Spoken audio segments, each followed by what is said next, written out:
Hey there lovely teachers, my name's Nicola Canton and I'm from the Colourful Keys YouTube channel as well as the Vibrant Music Teaching membership. Thank you for joining me for this video where today we're going to be talking about this method book. It's called PianoForte and it's by Starr Meneely. This is a piano method that is rooted in solfa, and so it's a bit of a different approach and I'm excited to explore it with you. Starr, full disclosure, is a member of Vibrant Music Teaching and has been for some years now, so I have known her for a little while, and she did send me this method for free just to take a look at, so that's the reason I have it, but that's not going to affect what I share with you here today. I'm going to give you my unbiased opinion on what I think about this method. I'm going to start with an overview of the method and how it generally progresses, then we'll talk about what I like, what I don't like, and who I think this is suited to. So first let's start with an overview and a general idea of what the method is like. This is very true to what I consider to be the foundations of Kodály-based teaching, so a sort of Kodály methodology. Starr starts with so and mi as the only notes, and then introduces la, and then introduces do and re to make the full pentatonic scale, which is the progression I've seen in all Kodály-based teaching. So although it says a method based in solfa, and that is true, I think it's more of a Kodály method, a true Kodály method in many ways. So there is a large amount of singing, as you would expect from this type of method, and book one is in large part singing work, working on singing so and mi and then adding la, and the very start actually focuses on a piano concept. So you'll see these theory concepts kind of sprinkled every so often. The first one that's introduced is the finger numbers, and we do the popular in many methods, tracing the fingers on the page, labeling them, and then there's a couple of pages of finger number identification then with like handprint illustrations. So you'll see that type of thing and concepts introduced in that way sprinkled throughout the book. And then a large part of it will be singing songs and chanting rhymes and that kind of thing. And then in book one, there is also some pre-reading pieces on the piano. So by pre-reading, I mean there's no staff lines, but it is directional up and down. And it's normally using, they'll show the Kodály, the solfa syllables as well. And then in book two, we progress to often having the piano notation on the staff with a facing page that is the same song but in solfa and with pre-reading notation, no staff lines, and the solfa syllables underneath the notes. So you've got a singing version and a playing version in book two, and we also get some theory concepts coming in there as well. In terms of the rhythm, we get an approach which is largely based on this idea of the heartbeat as the beat, which you will have seen in other places, not just Kodály methods. So you've got the heartbeat symbolizing the beat, and then you've got Kodály sort of syllables.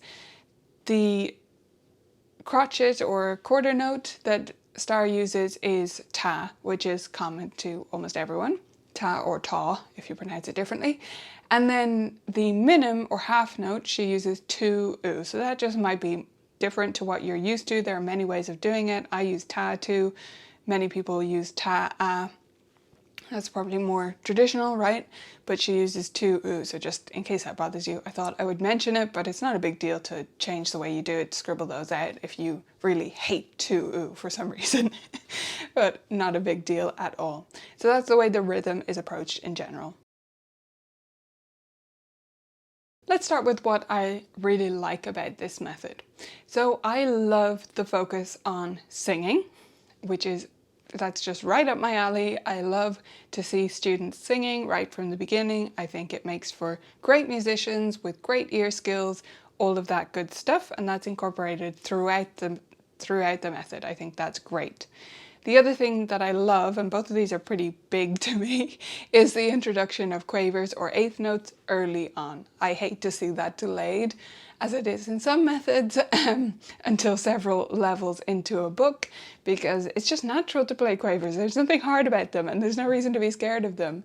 And when we leave them late, it tends to make them way harder for students to play than they need to be, in my view. So I love to see that. I also love the simplicity of the style of the books in general. Most of the pages are not too cluttered, there's not much going on, and the student will be able, therefore, to focus on what's actually being required of them rather than being distracted by all these information boxes and illustrations and stuff like that. Now to what I don't love as much about this method. This is a little thing, but the way the theory concepts are introduced, I feel is a bit brief and sometimes not in the spot I'd expect it to be. So as a simple example, in book 2 we see a page which focuses on a double bar line versus a repeat sign. It's a whole page and it labels those two things. And at that stage of the reading, I wouldn't care that much if my students knew those terms, right? It wouldn't be my priority. And then there's not a ton of reinforcement beyond that. Does that make sense? So that's just a little example, but it's a case where teachers are all going to differ about where things should be introduced, but sometimes I found it wasn't really lining up with what I would be prioritizing with a student and focusing a whole page on at that stage of their journey. One more thing I want to note about this, which is neither a good nor a bad in my view, it's kind of a good, but I think that this method is going to need a lot of supplemental games. That's how I would see it working with most students. Because it is largely songs and then theory concepts are introduced and then not really dived into or reinforced in any major way within the book, you're going to need to play games with those. And I also think you need that if we're aiming at that younger demographic, so that you break up the singing and the playing of pre-reading songs. And in order to make a complete lesson each week without just either reviewing a lot of stuff that they've already practiced before to make up the time, or giving them way too much to practice, like you wouldn't be able to fill it up in that way. So I think you would need a lot of supplemental games. Now, I don't think that's a bad thing, and as you know, I would suggest having a lot of games to go along with any method, but I think it's more necessary here than it would be in some others. The bigger concern I would have with this method comes down to the amount of piano playing. So in book 1, you're not doing that much playing. You're doing a lot of singing, and that's part of the root of the method. I mean, that's part of the benefit of it as well. But I think that it might become a bit of an issue with parents and with the student's ability to navigate the piano. So here's what I mean by that. The pieces in book 1 generally are pre-reading, and the student has not really learned the piano keys yet, at least within those books, unless you teach them it outside of the book. So the student is relying on the keyboard map at the top of the page in order to place their hands in the correct spot on the piano. This is similar to like Road Trip, or it's similar to several things, but if you know Road Trip by PianoForte, it's kind of that approach of a keyboard map and then you find your spot based on that. But it's not pure finger number reading, so it's not quite the same there. So that's one thing about those, is that the student doesn't know the piano keys and they're going to have to find it based on the keyboard map. That's not always a bad thing, but I do think with the size of the keyboard map and the students I'm picturing in this, ages 4, 5, 6 kind of range, then I think they're going to need some assistance. I think that that is going to be too great a hurdle for them to do their practice on their own without being quite a sticky little kid, okay? So there's that, and then there's the also quite awkward thing, in my view, of using fingers 3, 4 predominantly versus 2, 3. So I get the focus of going for finger 3 versus 2, but if I'm going to have 2 fingers with a little kid, I would want 2, 3 to make it easier on them rather than 3, 4. So that's me nitpicking, but I see it as being a bit of a hurdle when it comes to practicing these pieces at home. And this is the bigger message I want to get across, I guess, is the fact that you're going to need a parent to be, number one, completely on board with the approach you're taking, meaning it's going to be loads of singing and not that much piano in the beginning, and they have to understand your reason for that and be on board with it, because part 2, they need to help with practice at home. Unless you're going to expect no practice and move very slowly, but then you're going to be away from the piano for ages because they're going to be moving more slowly. Does that make sense? So you're going to need the parent to be singing with their child at home and helping them with the pre-reading pieces at home.